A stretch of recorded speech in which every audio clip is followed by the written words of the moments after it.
할렐루야. 오늘도 새날을 허락하신 우리 하나님께 모든 영광 올리면서 오늘도 우리에게 주신 말씀 사도행전 강해설교로 22장 30절에서부터 23장 11절 말씀까지 드리겠습니다. 이튿날 천부장이 무슨 일로 유대인들이 그를 송사하는지 실상을 알고자 하여 그 결박을 풀고 명하여 제사장들과 온 고개를 모으고 바울을 데리고 내려가서 저희 앞에 세우니라. 바울이 공회를 주목하여 가로되 여러분 형제들아, 오늘날까지 내가 범사의 양심을 따라 하나님을 섬겼노라 하거늘 대제사장 아나니아가 바울 곁에 섰는 사람들에게 그 입을 치라 명하니 바울이 가로되 해치랄 다하며 하나님이 너를 지시로다. 네가 나를 율법대로 판단한다고 앉아서 율법을 어기고 나를 치라 하느냐 하니 곁에 선 사람들이 말하되 하나님의 대제사장을 네가 욕하느냐. 바울이 가로되 형제들아, 나는 그가 대제사장인 줄 알지 못하였노라.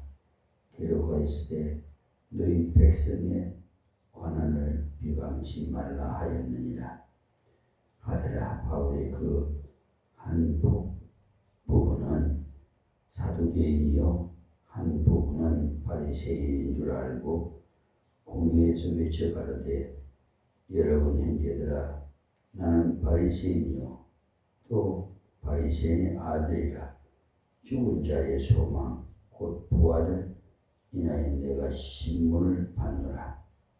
그 말을 한즉 바리새인과 사두개인 사이에 다툼이 생겨 무리가 나누이니 이는 사두개인은 부활도 없고 천사도 없고 영도 없다 하고 바리새인은 다 있다 함이라. 크게 혼화가 일어나래 날새 바리새인이 편에서 옛 서기관이 일어나 다투어 가로되 우리가 이 사람을 보매 악한 것이 없도다. 혹 영이나 혹 천사가 저대로 말하였으면 어찌하겠느냐 하여 큰 분쟁이 생기니 천부장이 바울이 저희에게 지켜질까 하여 군사를 명하여 데려가 무리 가운데서 빼앗아 가지고 영문으로 들어가라 하니라. 그날 밤에 주께서 바울 곁에 서서 이르시되 담대하라. 네가 예루살렘에서 나의 일을 증거한 것 같이 로마에서도 증거하여야 하리라 하시니라. 아멘. 22장에서 바울 사도가 예루살렘에서 체포돼서 영문 안으로 들어가다가 계단 위에 올라서면서 생각하니까 이때 전하지 못하면은 언제 이들에게 복음을 전하겠나 하는 그런 생각이 들어서 천부장에게 부탁해서 백성들에게 말할 수 있게 되었습니다. 이 천부장 생각에는 전에 반란을 일으킨 그 애굽 사람인 줄로 생각했는데 가만 보아하니까 헬라말을 잘함을 보고는 애굽 사람이 아니냐고 물었고 바울은 유대인이라고 대답함으로 말할 수 있도록 허락해 주었습니다. 그래서 계단 위에서 한참 설교를 하는 중에 백성들이 왁자지껄 하면서 이런 놈을 없이 하자고 떠들음으로써 더 증거를 못하고 영문으로 들어가게 됐습니다. 그때 천부장은 우리말을 제대로 모르다 보니까 아마도 이거 큰 죄를 지은 모양이다 하여서 가죽줄로 매어 때리고도록 명을 내리므로 부하가 때리고자 할 때 내가 바울 사도가 로마 시민권을 가진 사람이라는 것을 밝힘으로 맞지 않게 된 부분까지 말씀을 드렸습니다.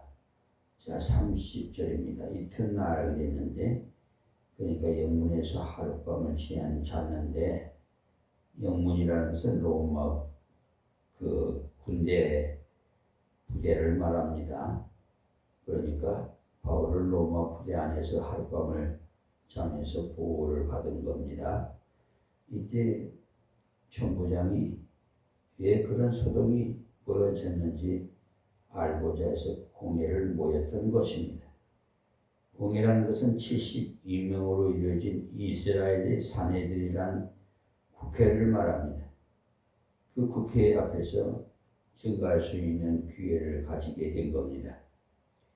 그러니까 하나님의 일을 이런 기회를 놓치지 않고 계속하면은 점점 기회를 더 넓혀주신다는 사실을 아십시오. 바울이 예루살렘에서 폭도들에게 죽을 뻔하면서도 증거를 했어요. 그랬더니 하나님께서 그 나라를 대표하는 공회 앞에서 증거할 수 있는 기회를 주셨습니다. 공회 앞에서 증거하다가 또 왁자지껄을 하게 돼 저희끼리 야단이 나서 다시 바울을 보호하기 위해서 영문으로 때리고 들어가는 일이 생깁니다. 그날 밤에 하나님께서 바울에게 말씀하시기를 예루살렘에서만 증거할 것이 아니라 세계의 수도인 로마에서도 증거해야 되겠다고 하시면서 점점 더 선교의 범위를 높여주셨습니다. 우리가 주님의 일할 때 어려운 일이 있을 수도 있습니다. 그때 어려운 일이 생겼으니까 이때는 좀 쉬어야 되겠다. 소나기를 피해야 된다 해서 핑계하는 사람이 있는데 주님의 일을 그렇게 하는 것이 아닙니다. 우리가 주님의 일을 하다가 장벽에 부딪히면은 그 장벽을 뛰어넘어야 돼요. 하나님께서 뛰어넘게 하세요. 이렇게 폭도가 일어났으므로 움츠려 드릴 수밖에 없지만은 바울은 그렇지 않았어요. 사람이 많은 이때를 놓치지 않고 전해야 되겠다 해서 계속 전했어요. 그런 바울을 떠드는 시시한 그런 사람들에게 전할 것이 아니라 공회 앞에서 증거하도록 하라 하고 길을 열어주신 거예요. 그들이 또한 옳은 태도를 취하지 아니함으로써 로마에서 증거하도록 길을 열어주신 것입니다. 앞에서 말씀드린 19장 22절을 다시 한번 보시면 바울 사도가 로마에 가고 싶어서 했어요. 이 일이 다 된 후 바울이 마게도니아와 아가야를 다녀서 예루살렘에 가기를 경영하여 가로되 내가 거기 있다가 후에 로마도 봐야 하리라 하고 했어요. 그러니까 마게도니아는 여러분이 잘 아시는 데살로니가 빌립보가 있는 지방입니다. 그 지방을 지난 아가야 즉 고린도를 거쳐 예루살렘으로 갔다가 로마에 가겠다는 겁니다. 바울의 목표가 로마가 아닙니다. 바울의 목표는 서바라까지 가겠다는 거예요. 서바라는 그 당시 세계의 끝입니다. 하나님께서 명령하신 땅 끝까지 가고자 한 것. 그러기 위해서 전략기지가 되는 로마에 가야 했어요. 선교에 있어서는 전략기지가 중요해요.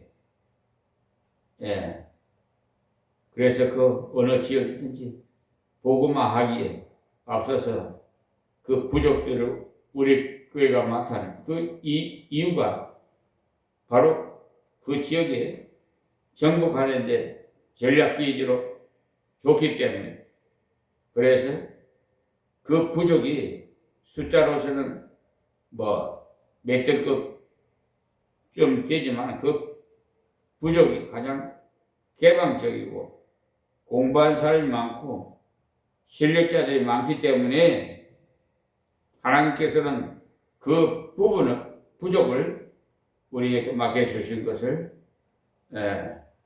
로마를 바울에게 맡겨주신 것과 같은 것입니다. 그래서 바울 사도가 딱 끝까지 선교하기 위해서 로마를 보아야 하리라 했는데 하나님께서 바울에게 로마에게도 증거하겠다고 하셨으니까 바울의 소원이 하나님의 뜻과 일치가 된 거죠. 우리는 어느 곳으로 가서 선교할 수 있도록 길을 열어 주십사 기도하지만 하나님 보실 때 합당하지 못한다고 하실 경우도 있습니다. 그런데 바울 사도는 로마를 보고 땅끝 시대에는 스페인까지 가야 하겠다고 했을 때 하나님께서 그것을 인정해 주시고 로마에도 증거하도록 길을 열어 주신 것입니다. 로마서 15장 28절부터 보시면 그러므로 내가 이 일을 마치고 이 열매를 저희에게 확증한 후에 저희에게를 지나 서바나로 가리라 이렇게 했거든요. 로마서를 한번 쓸 때는 바울이 잡히지 않았을 때입니다. 예루살렘에 전달할 그 구제 헌금을 여러 교회들로부터 받아가지고 예루살렘으로 올라가는 것을 말해. 그러니까 이방 교회가 예루살렘 교회를 돕는 귀한 그런 열매로 확정한 후에 서바나로 가리라고 했는데 바로 스페인을 말한 것입니다.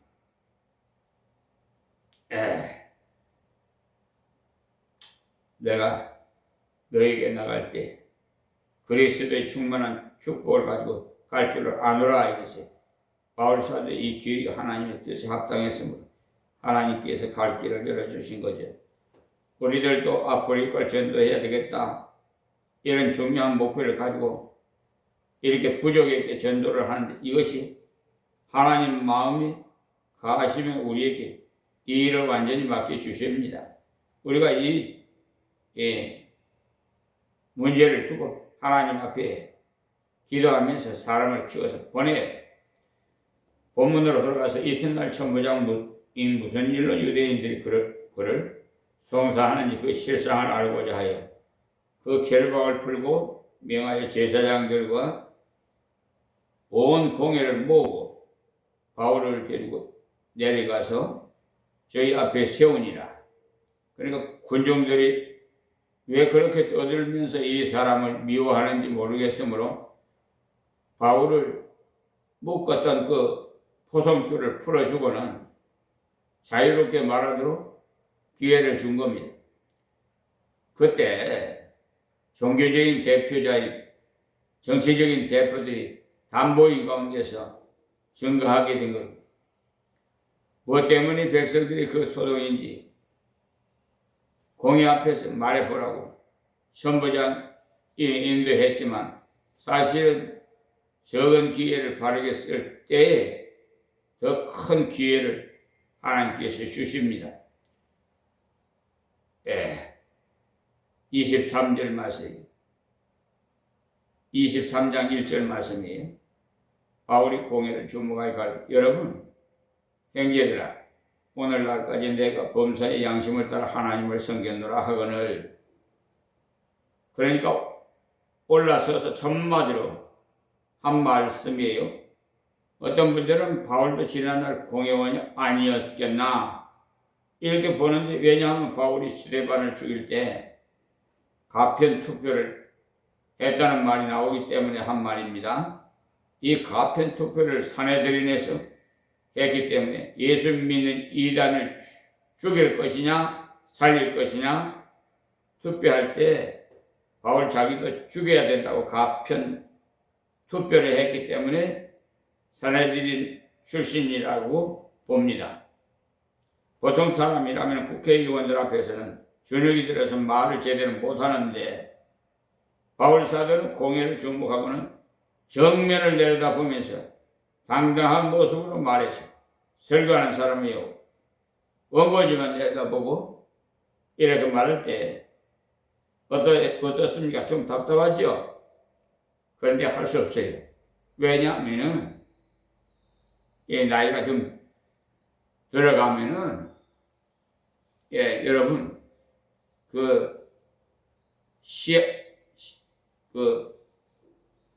눈이 침침해져요. 그리고 자꾸 우리 머리에 뇌가 말이에요. 하루에 수천 개가 죽고 수천 개가 또 살아나고 그래요. 의학적으로 제가 들은 얘기입니다.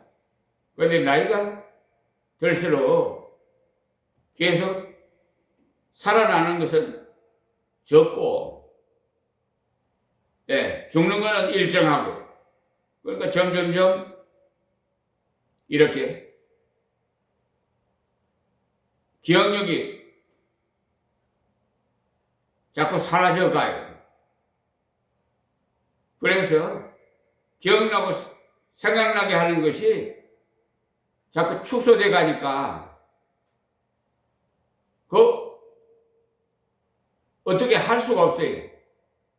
원고를 준비해야 삐뚤어지지 않지. 잘못했다가는 설교가 완전히 방향이 틀어져 버릴 수가 있어요. 그래서 설교가 원고가 필요하다는 것을 여러분 아셔야 돼요. 원고 없이 즉흥적으로 젊었을 때는 얼마든지 할 수 있어요. 뭐 성경책 하나 한 권 들고 하나님 앞에 기도하고 강단에 서면 그냥 아무런 준비도 없이 설교할 때도 있어요.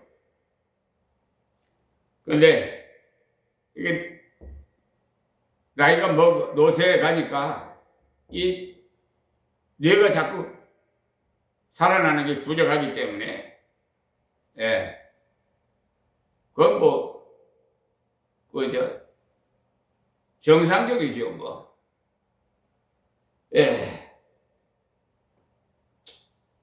그래서, 바울 사도는 공회원들을 주목하고는 이렇게, 말하기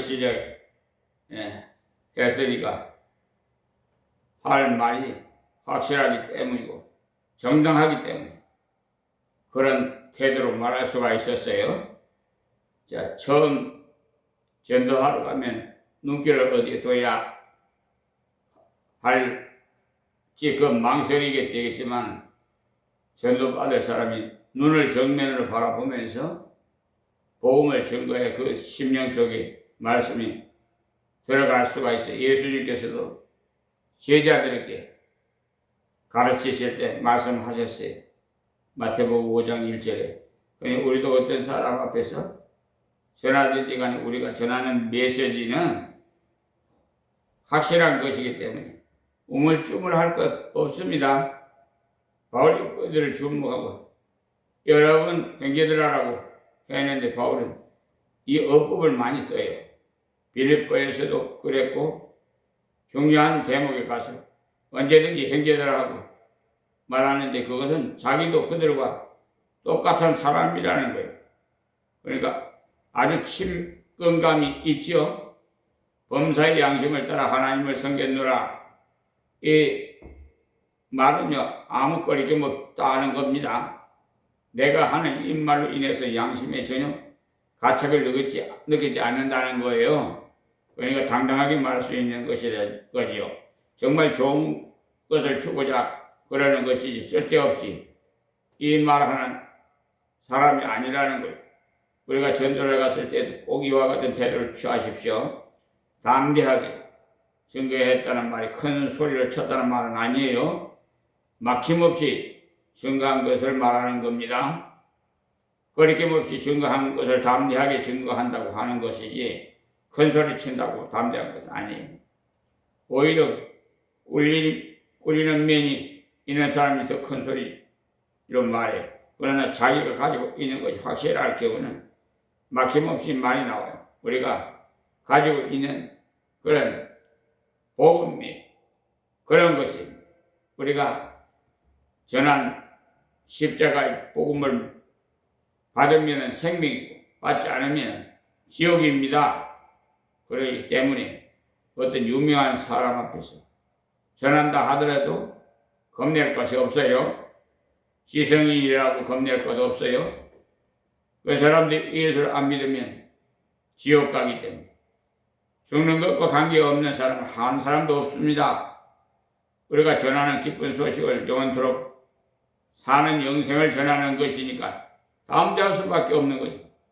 바울 사도가 그래서 담대한 말하기를 거짓말한 것 같이 아니라 참말을 하고 있다는 거예요. 하나님을 섬기되 양심을 따라서 섬겼다는 거예요. 이때 얼마나 담대했는지 그 모습이 너무나도 힘이 있어 보였던 모양이에요. 그래서 대제사장 아나니아라는 저자가 사내들인 앞에 무슨 말투가 저렇지?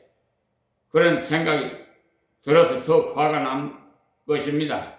사내들인 앞에서 말하니까 신사승자 여러분이라고 하는지 앞에서 무슨 말이 나올 것으로 알았는데 올라서자마자 여러분 형제들아 하고 시작하니까 건방지다 해서 입을 치라고 한 거예요. 이렇게 바울 사도가 전하는 말을 확신에 차 있음으로써 그들을 압도했기 때문에 길을 꺾어 둬야겠다고 생각해서 입을 치라는 거예요. 이 대제사장이야말로 얼마나 형편없는 사람인 줄 몰라요.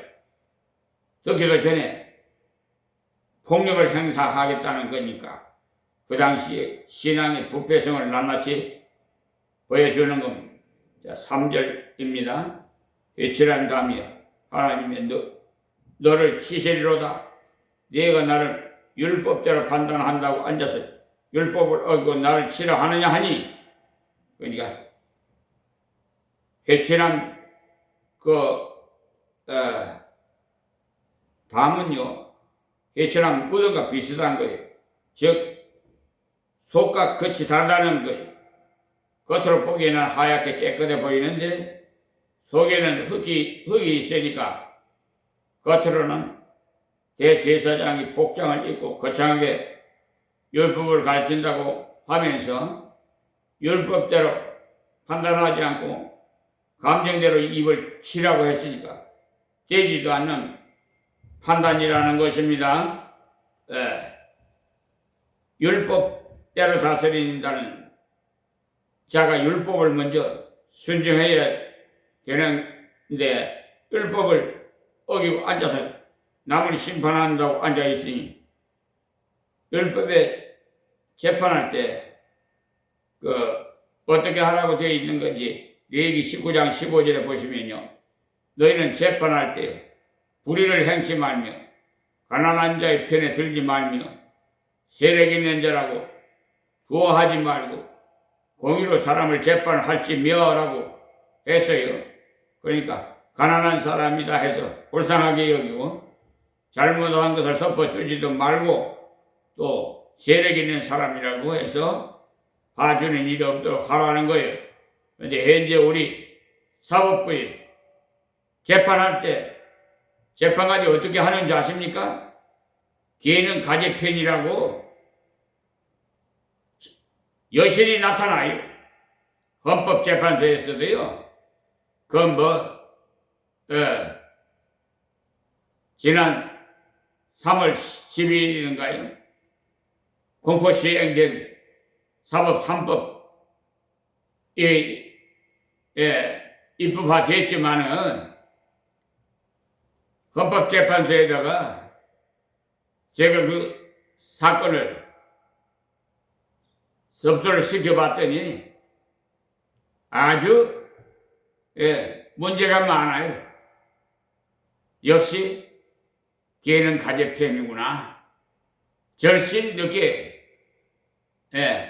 명백하게 소명을 했는데도 입장 곤란하니까 그냥 변명을 뭐라고 이유를 했냐면 소명이 부족해서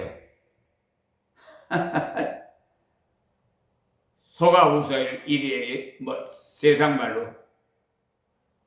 자, 그래서요, 세상 법정은요, 예, 온전하지 못합니다. 어려운 재판관님, 우리 하나님께서 판단해, 이제 재판할 때가, 그때 가면은 그분들이 아마 좀 책망 받지 않나 여겨집니다. 잘 듣고 판단해 보고, 옳으면 옳다, 잘못됐으면 잘못됐다, 이렇게 벌을 줘야 되겠다 할 것이지, 듣지도 않고 입을 치라고 했으니까 바울 사도가 율법을 가지고 다스린다는 자가 율법을 먼저 어기고 있으면서 그러느냐고 당당하게 하나님 말씀을 가지고 충고를 주었어요. 자, 4절 말씀에 곁에 선 사람들이 말하되 하나님이 대제사장을 네가 욕하느냐 이랬어요. 그러니까 저분이 누군지 알고 그렇게 욕하느냐? 하나님이 대제사장님께서 그렇게 함부로 입을 놀려서 되느냐라고 했을 때 즉시 수정을 했어요. 아, 나는 그분이 대제사장인 줄 몰랐다. 그분이 한 말을 옳지 못하니까 대제사장에 따면 예의를 갖춰서 말해야 되는데 그렇지 못한 것에 대해서 죄송하게 생각한다라고 당장 사과를 했어요. 이런 태도가 곧 훌륭한 하나님의 사람의 태도입니다. 그런데 지금 사법부에서요, 뻔뻔스럽게도 자기 잘못을 정당화시키려고 권력을 잡고 있으니까, 칼자루를 잡고 있으니까 자기 임의대로요, 재판이요, 변론도 없이 그냥 무변론으로 그냥 선고하는 그런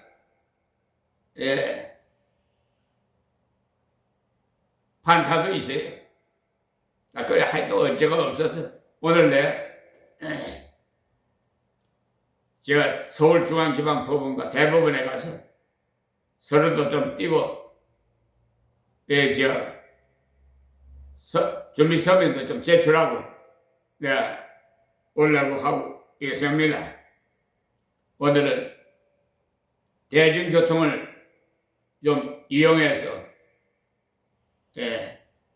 다녀올까 합니다. 자, 4절 말씀이에요. 곁에 선 사람들이 말하되 하나님이 대제사장을 네가 욕하느냐? 저분이 누군지 알고 그렇게 욕하느냐? 하나님이 대제사장이 그렇게 함부로 입을 눌려서 되느냐 했을 때 즉시 수정을 했죠. 그때 뻣뻣 세우면서 대제사장이라도 잘못한 것은 잘못이지 하고 나올 수도 있지만 바울은 관원에게 잘못 대한 자신의 태도를 사과했어요. 출애굽기 22장 28절에 보시면요, 재판하는 사람에 대한 태도를 어떻게 할 것인지에 대해 나와 있어요. 너는 재판장을 욕하지 말며 백성이 유사를 저주하지 말지니라고 하고 하나님께서 말씀해 주셨어요. 그러니까 대제사장 그 회의의 수정이 있었기 때문에 마땅히 정중히 대해야 하는데 경솔이 대하면 그분이 대제사장인 줄 몰랐기 때문이라고 하면서 변명과 함께 사과를 했어요.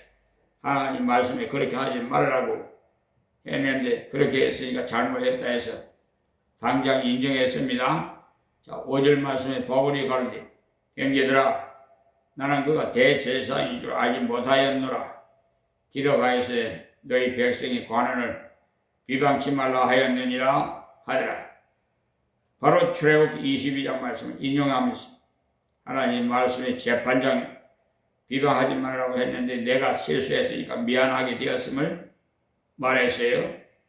근데 이건 정상적일 때 말이고 정말 불의한 재판장에게는 가차없이 직설적으로 깨닫도록 아무리 재판장이라도 당당하게 잘못된 것은 잘못됐다고 일러줘야 돼요. 우리가 절도할 때도 꼭 이렇게 전달을 나가면 벌벌벌벌 뭐 예? 말을 하는 사람을 만나거든요. 그런데 변명하면서 시끄럽습니다.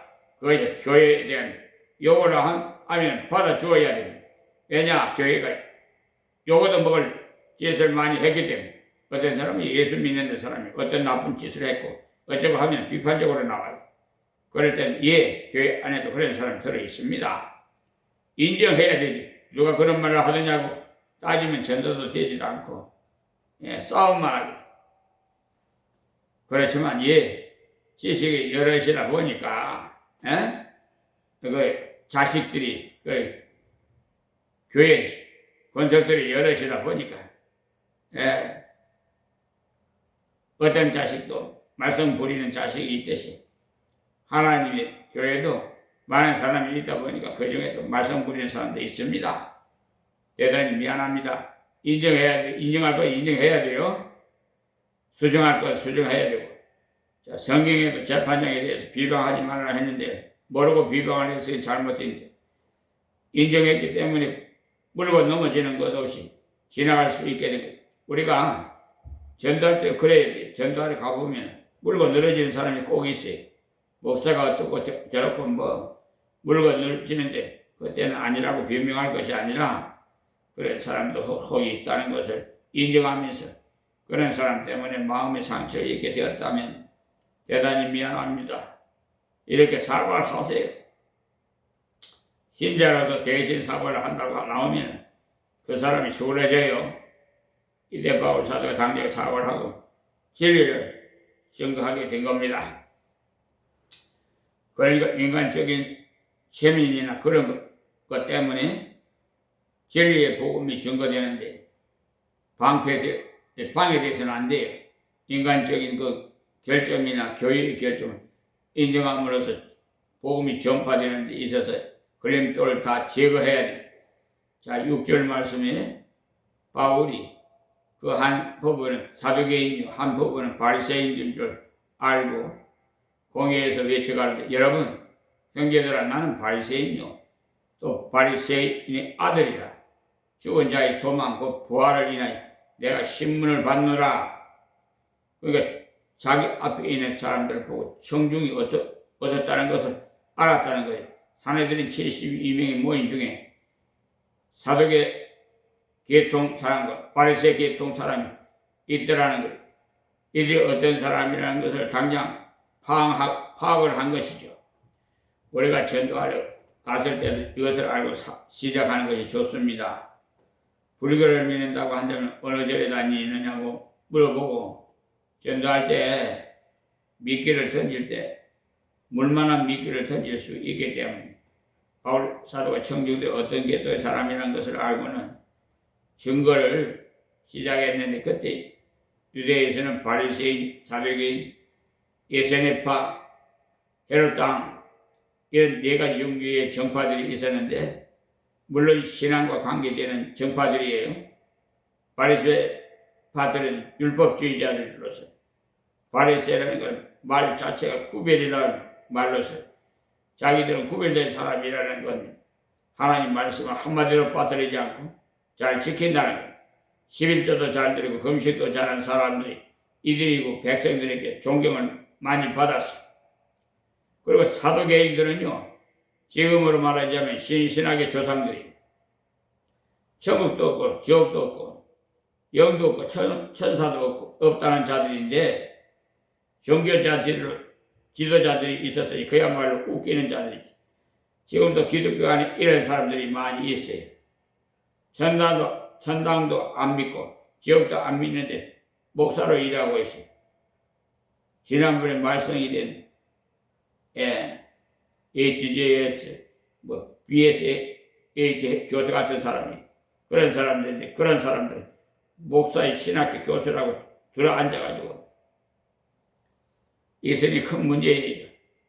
이때도 천당도 지옥도 영도 천사도 없다는 이들이 교회에 그 지도자들이라고 들어앉아 있었으니 이들이야말로 현세주의자들 이 사람들은 교회를 다니 이제 세상적인 명예를 얻고 세상적인 복을 받고자 다니는 사람들이 지금도 이런 부류의 사람들이 있어요. 그러니까 바리새파와 사두개파는 극과 극의 사람들. 이때 바울 사도가 그들이 파악하고는 자기가 바리새 출신이기 때문에 나는 바리새인이요 또 바리새인의 아들이라 자기 아버지 때부터 바리새파였다는 거죠. 죽은 자의 소망 곧 부활을 인하여 내가 신문을 받노라. 자기 출신에 대해서 말하면서 복음의 핵심되는 진리에 대해서 말했습니다. 바리새파 출신이었지만 지금은 그리스도인으로 변화된 이유가 바로 예수께서 죽었다 살아나시고 속죄를 완성하셨으므로 그 예수를 믿기만 하면 영생을 얻는 이 진리를 깨달았기 때문에 지금 이곳에 와서 복음을 전하게 되었음을 말하는 겁니다. 예수께서 십자가에 죽으시고 3일 만에 다시 살아나신 것은 말했는데 이것이 바로 복음의 핵심이 아닙니까? 우리가 전도하러 갔을 때도 이것을 빠뜨리지 말고 전해야 돼요. 이게 핵심이에요. 십자가 부활에 대해서 전하지 않았다면 전도했다고 볼 수가 없어요. 그냥 교회 나오십시오 한 것은 전도라고 볼 수가 없어요. 그건 전도가 아니고 인도입니다. 전도라는 것은 예수님께서 당신의 죄값을 위해서 십자가에 죽으시고 3일 만에 다시 살아나셨는데 이 예수님을 믿으면 영생을 얻는다는 것을 전해야 전도입니다. 전도라는 건 주님께서 우리 죄를 위해서 무엇을 하셨는가 말하고 영생을 위해서 무엇을 하셨다는 것을 전하지 않으면 전도가 아닙니다. 근데 바울이 그 말을 하고 나자 왁자지껄 야단이 났어요. 자, 7절 말씀입니다. 그 말을 한즉 바리새인과 사두개인 사이에 다툼이 생겨 머리가 나누이니 그랬지. 이들이 서로 다투고 바울이 그들에게 찢겨질까 해서 불러냅니다. 그만큼 극단주의자들이었다는 것. 왜 그런가를 설명한 것이 다음 절인데 8절에 이는 사두개인은 부활도 없고 천사도 없고 영도 없다 하고 바리새인은 다 있다 합니다.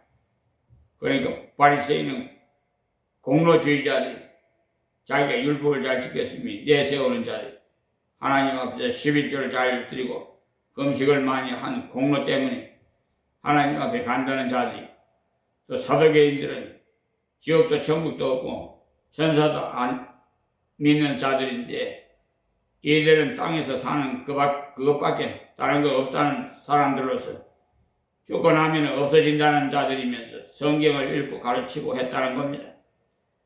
지금도 지장로회라고 붙여놓은 신신학계통 사람들이 대부분 그런 사람들이에요. 그렇다고 그 교회 다니는 사람이라면 다 지옥 가는 사람 아닙니다. 그 중에도 순수한 복음을 믿고 있는 사람이 있기 때문에요. 가르치는 지도자는 완전히 신신학인데 그 교회 안에 순수한 복음을 믿고 있는 사람도 있어요. 제가 언젠가 그런 사람들에게 설교한 적이 있는데 복음을 순수하게 믿고 있는 사람들이 많이 있어요. 지도하는 사람은요 완전히 신신학인데 배우는 사람은 성경을 스스로 읽고 옳게 깨닫고 있는 사람들이 많이 있었다 이 말씀이 드립니다. 중세에도요 그렇습니다. 로마 교양책에서 엉터리로 가르쳤지만 집에 앉아서 성경을 읽고는 가르쳐 준 대로 믿지 않고 성경대로 믿어서 구원받은 사람들이 많이 있었습니다. 그 때문에 저 사람은 어느 교회 다니고 있으니까 지옥 백성이다 하고 함부로 판단하면 곤란해요. 그러나 그런 계통의 지도자들 대부분 그런 사람 그들의 신학이 그렇기 때문에 그들도 예수님의 십자가에 대해서는 말을 많이 합니다만 부활에 대해서는 말하지 않아요. 부활은 믿을 수 없다는 거예요. 사람이 죽었다가 어디가 살아나느냐는 거죠. 성경에 부활이 있는데 왜 그러냐고 따지면 사람이 몸으로 진짜로 살아난 것이 아니고 사도들의 마음속에 예수님의 놀라운 사상이 다시 꼽혔다는 것입니다. 역사적으로 부활한 것이 아니고 사상적으로 부활했다고 어려운 말을 써요. 예수님께서는 몸으로 살아난 것이 아니라 사상적으로 살아나서 속마음에서 예수의 부활이 사상이 솟아났다고 그렇게 말을 둘러대요. 그러니까 몇 년 전에 몇 년 전이 아니라 오래됐죠. 남산에서 부활절 때 이를 저지른 사건도 그들이 한 것인데, 그래서 부활절만 오면은 정보부에서 전화가 와가지고 어디서 몸이 무엇을 하는지 설교 제목 뭔지 묻는데, 그때 사건 때문에 그렇게 나와요. 그런 사람들은요 그렇게 하는 것이 그들의 신앙이기 때문에 그렇습니다. 세계적으로 볼 때 그런 게 사람들이 기독교인 중에 절반을 차지하고 있습니다. 성경 그대로 예수님이 육체적으로 부활을 믿지 못하고 이 성경은 철학 교과서 정도로 믿고 있는 사람들, 예수님께서 세상 사람들을 사랑하라고 하신 것이야말로 박애주의니까 좋은 것이라고 합니다. 그들은 사회동포주의를 부르짖는데 기독교는 사회동포주의가 아니고, 사회동포주의라는 이 세상 사람이 다 행제이므로 다 사랑해야 된다고 하는데 그런 것이 아니에요. 우리 기독교는요 원수일지라도 사랑해야 된다는 것이지, 무엇이든지 누구든지 다 내 형제라고 하지 않습니다. 바울 사도가 형제들아라고 한 말은 함부로 쓴 말이 아니에요. 이런 불의 사람들이 앞으로도 있고 주님 오실 때까지 있어요. 기독교 이름을 가지고 그렇게 나가는 자들이 있다 이 말입니다. 바울 사도는 그런 사실을 알면서 그들에게 주님의 말씀 복음을 증거한 것입니다. 반대가 일어나더라도 순수한 복음, 십자가의 부활의 복음을 전한 것입니다.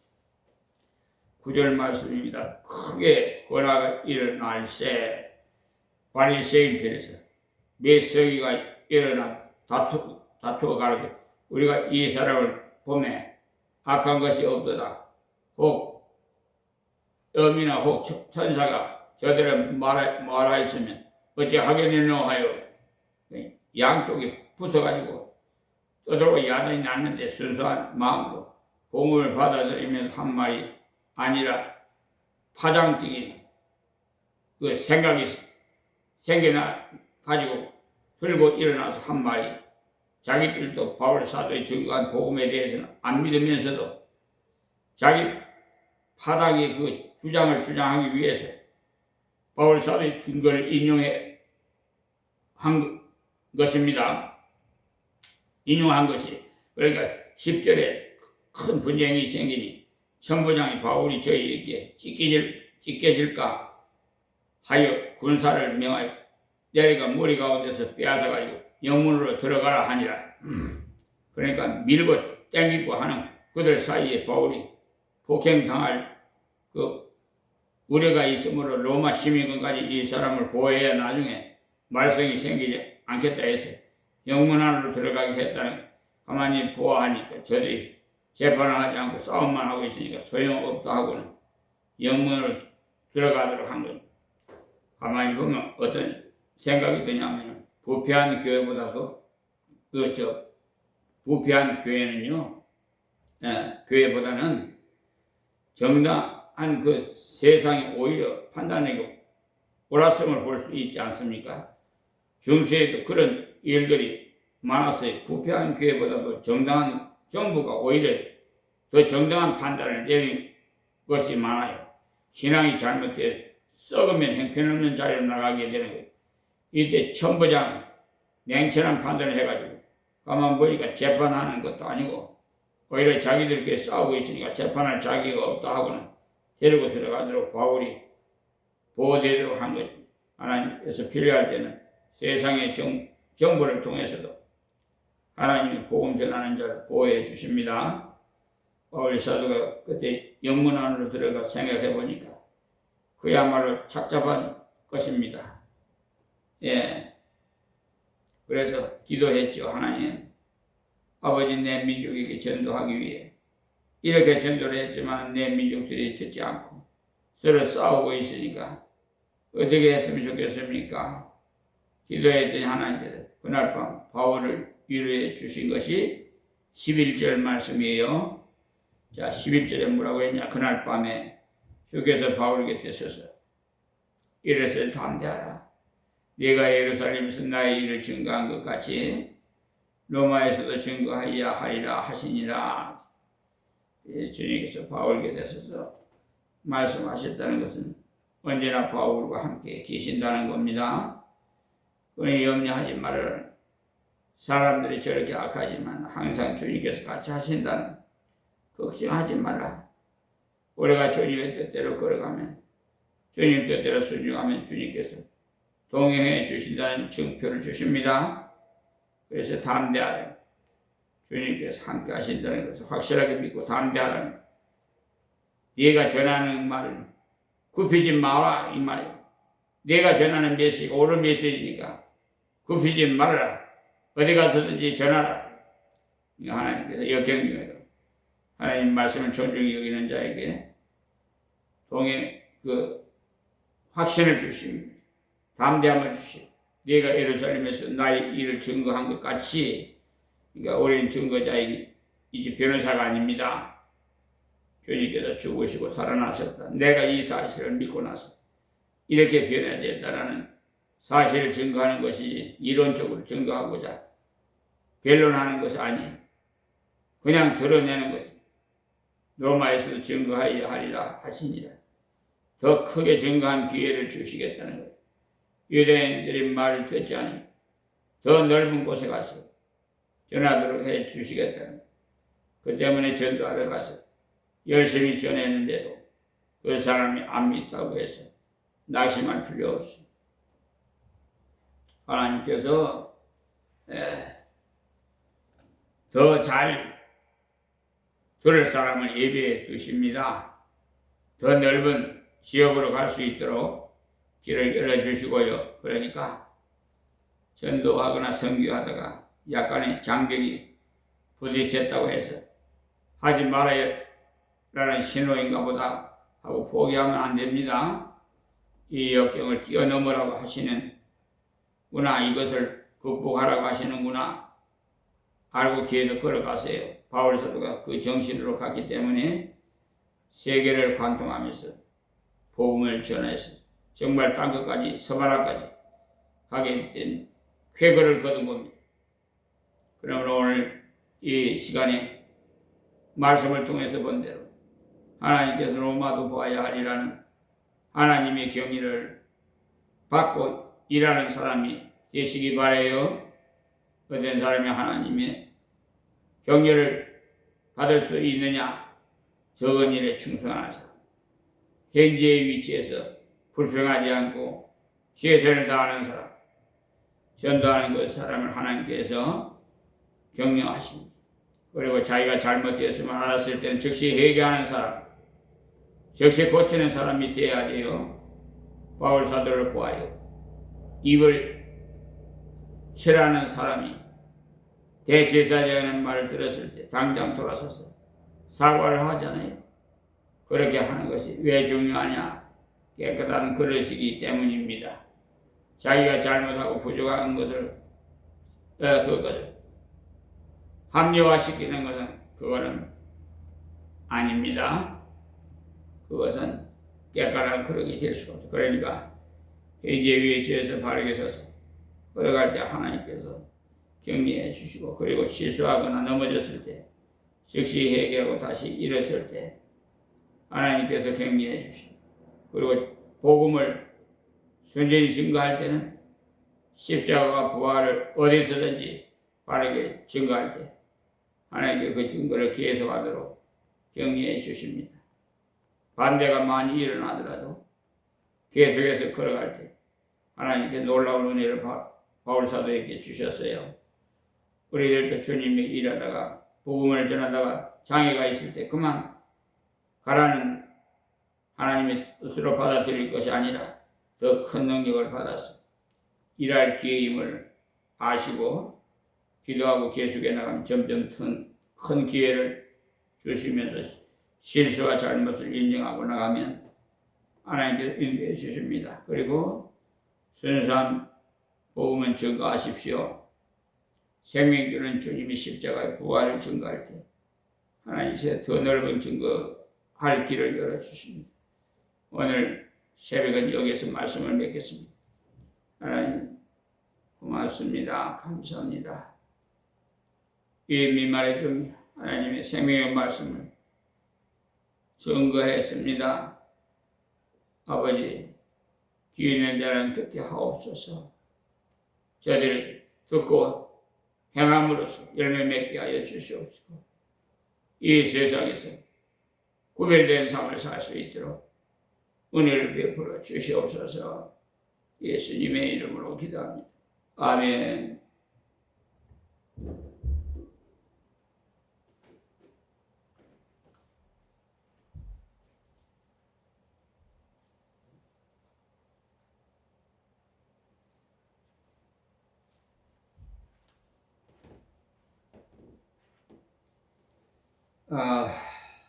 제가 빠뜨렸네요. 오늘이 6월 25일입니다. 1950년 새벽 4시경에 북한 오랑캐들이 38선을 넘어서 남침해 왔어. 저 부산과 제주도를 남겨놓고는 거의 점령을 다 했을 때 미국의 메가드 장군이 인천 상륙작전으로 인해서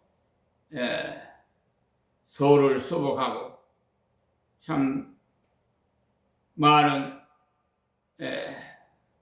사상자들이 발생하고 또 많은 자연과 건물들이 파괴되고 폐허가 되었어요.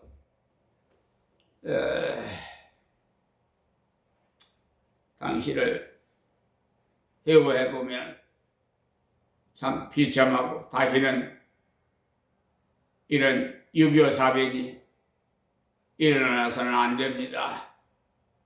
우리 서로 합심해서 기도하고 북한에 있는 김정은이도 다 예수 믿도록 우리 모두 기도하십시다. 그리고 이 땅에서 전쟁이 없는 나라가 되도록 세계에서 가장 하나님께서 총애받는 복된 나라가 될 수 있도록 우리 믿는 하나님의 백성들이 앞장서서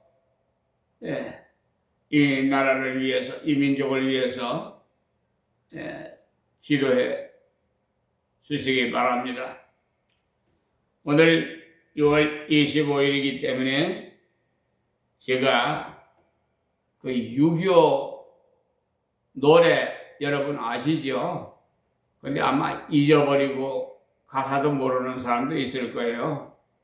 그래서 특별히 제가 솔직히 말씀드려서 저도 이렇게 자주 부르질 않으니까 잊어버릴 수가 있어요. 저도 뭐 여러분과 성격이 같아요. 자, 가사가 1절이요. 6.25 노래입니다. 아, 이즈라 어찌 우리 이 날을 조국을 원수들이 짓밟아 오던 날을 맨주먹 붉은 피로 원수를 막아내어 발을 굴러 땅을 치며 어분에 떤 날을 이제야 갚으리. 그날의 원수를 쫓기는 적의 물이 쫓고 또 쫓아 원수의 하나까지 쳐서 무찔러 이제야 빛내리 이 나라 이겨내라. 2절입니다. 아, 이제라 어찌 우리 이 날을 불의의 역도들을 맷도적 오랑캐를 하늘의 힘을 빌려 모조리 쳐부수어 흘러온 값진 피의 원한을 풀으리. 이제야 갚으리. 그날의 원수를 쫓기는 적의 물이 쫓고 또 쫓아 원수의 하나까지 쳐서 무찔러 이제야 빛내리 이 나라 이겨내. 6.25 노래 가사입니다. 이 노래는 박두진 선생님께서 작사하시고 김동진 선생님께서 작곡하신 6.25 노래입니다. 이들아 어찌 우리 날 조국의 원수들이 짓밟아오던 날 맨주먹 붉은 피로 원수를 막으니 발을 굴러 땅을 치며 어분했던 나를 이제야 갚으리 그날의 원수 쫓기는 적이 물이 쫓고 또 쫓아 원수야 하나까지 쳐서 무찔러 이제야 빈내려 이 나라 이겨라. 얼마나 감동적이고 여러분 뼈에 사무치십니까? 여러분 우리 잊지 맙시다. 우리 경기태세를 철두철미하게 하고 어제 우리 이재명 대통령께서 저 해병대 부대를 방문해서 뉴스를 제가 봤습니다만 진짜 살아있는 군 생활 36개월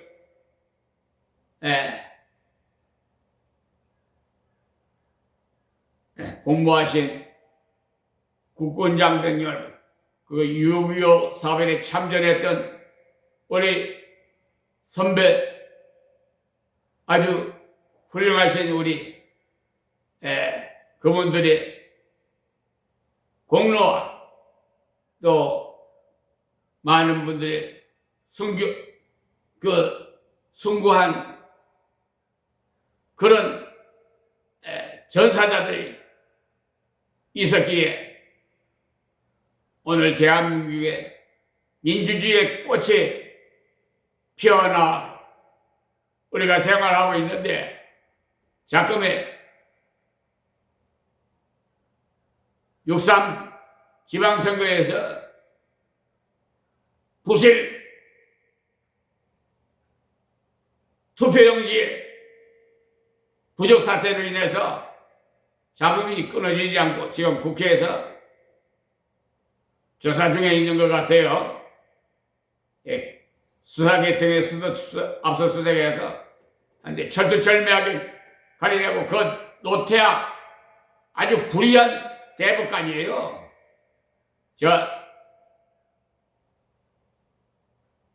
고소가 다 돼 있는 사람이에요. 그 옷 벗고 법과 원칙에 의해서 감옥에 들어가 있어야 될 사람이에요. 그런데 선관위원장 세상 말로 속아 웃어요. 죄는 죄를 낳아요. 언젠가는 시간이 흘러가면 문영배 헌법재판관이 한 말이 있잖아요. 시간이 지나면 밝혀진다고. 아주 유명한 핵심적인 말씀을 하셨어요. 그 문영배 헌법재판관이 하동초등학교 나오고 경남 하동초등학교, 저 역시도 하동초등학교 나왔어요.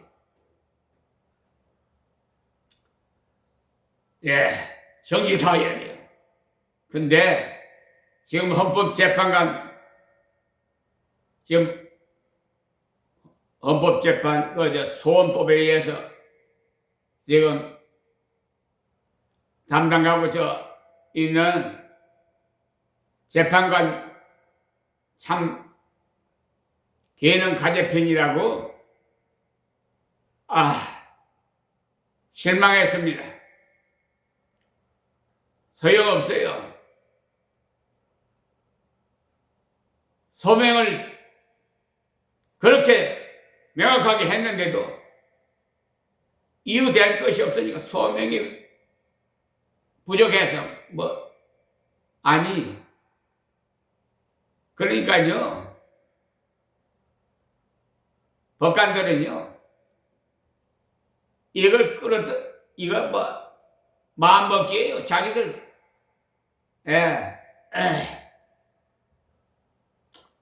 성수하고 폐수하고 하는 거는 자기 임의대 그냥 법 위에 군립해야죠. 이런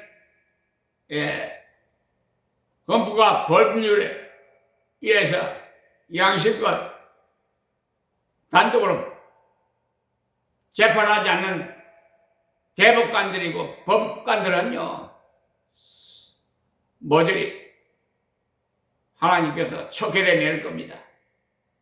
인간의 방법으로는 불가능하지만 원래 칼자루를 들고 있는 사람이 자기들 마음대로 하잖아요. 아무리 국민들이 호소를 하고 하소연 해도 소용없어요. 억울하게 그냥 묻혀 짓눌림 받아요. 근데 그들의 한 행위는 엄벌에 처해질 겁니다. 분명히 그런 날이, 그 결과는 망하는 날이 와요.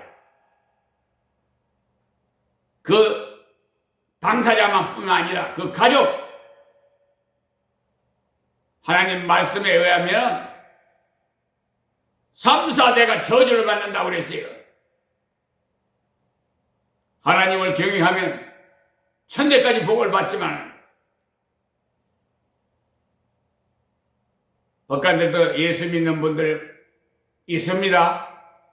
그렇다고 진심으로 올바르게 예수를 믿느냐? 이 바리새인 같은 자들, 독사 같은 바리새인들이 있어요. 오늘 여기서 이만 말씀을 마치겠습니다.